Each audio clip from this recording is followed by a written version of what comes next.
Ikot Lela, welcome back, ex-housemate Anton. Seryoso tayo, please. Ay, sorry. Sino yung hindi karapat-dapat na maging ultimate 8? Sino sa ex-housemate ang gusto mong ipalit? Ang over ng tanong mo. Eh, what if lahat sila deserving? Kailangan meron. Play safe naman Sige. yan, Lela. Si Caprice. Ang gusto ko ipalit sa kanya is si Marco.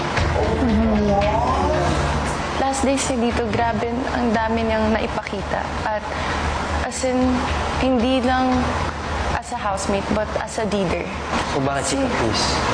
Si Caprice kasi hindi ko pa nakita lahat ng sides niya. Sa mga leader, hindi ko siya masyado napansin. Anton, tingin mo ba